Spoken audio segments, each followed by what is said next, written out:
बडगाम जिले के ओमपोरा में अवामी इजलास का एहतमाम किया गया, जिसमें लोगों ने बडगाम नगर परिषद पर गंभीर इल्जाम लगाए। उन्होंने कहा कि गरीब लोगों के साथ नाइंसाफी हो रही है और वो उन सरकारी स्कीम्स का फायदा ले पा रहे हैं जो खासकर उनके लिए बनाई गई है। जन स्वास्थ्य विभाग के खिलाफ भी शिकायतें हुई।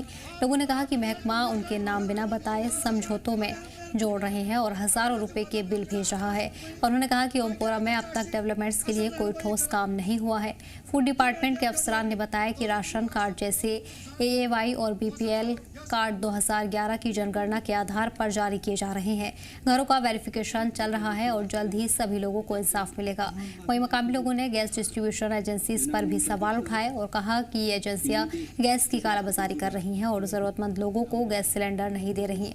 आगा सैयद मुंतजिर मेहदी ने कहा कि ओमपोरो बडगाम का एक अहम गांव है, जहां लिए गए फैसले पूरे इलाके को मुतासिर करते हैं। उन्होंने कहा कि उम्मीद थी कि ओमपोरा में कोई परेशानी नहीं होगी, लेकिन असलियत ये है कि ये गांव कई मामलों में पिछड़ा हुआ है। उन्होंने कहा कि उनका मेन मकसद बडगाम के सभी लोगों को इंसाफ दिलाना है।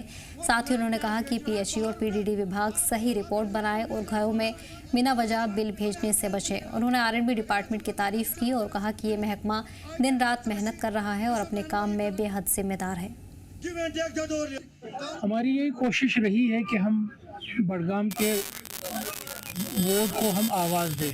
यहाँ बडगाम के वोट को आवाज़ आज तक नहीं मिली। हमारी यही कोशिश रही पिछले जब से हमने दफ्तर संभाला है कि बडगाम के वोट को, यहाँ के लोगों की आवाज़ मिले, क्योंकि बडगाम के लोग बदकिस्मती से आज तक इलेक्टेड तो रहे मगर अनरिप्रेजेंटेड रहे। किसी भी फोरम में बडगाम की तर्जुमानी नहीं हुई। या बडगाम के किसी भी गांव को भी आप उठा कर ले लीजिए, चाहे वो यहाँ के बड़े नामवर गांव हो या छोटे गांव हो, किसी भी गांव की तर्जुमानी नहीं हो।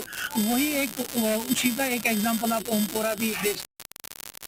क्योंकि हमने उनके ऑफिस को अप्रोच किया था, हमारे कुछ मसले मसाइल थे जो काफ़ी लॉन्ग पेंडिंग मसाइल थे, तो उनसे हमने वो अपनी डिमांड पेश की थी। लेकिन कुछ किस्मत की बात है और हम उनकी काफ़ी खराज तहसीन इस चीज़ पे कर देगी। उन्होंने कहा आप यहाँ नहीं, मैं वहीं आके जो मसले मसाइल है वो सुनूंगा। और हमें फ़िलहाल इंशाअल्लाह रहमान काफ़ी पॉजिटिव रिस्पॉन्स मिला एमएलए साहब की तरफ से। उन्होंने हमारी डिमांड जो है वो बड़ी गौर से सुनी और उन्होंने तमाम तकरीबन जो डिस्ट्रिक्ट एडमिनिस्ट्रेशन के अफसरान थे अपने हमरा लाए थे।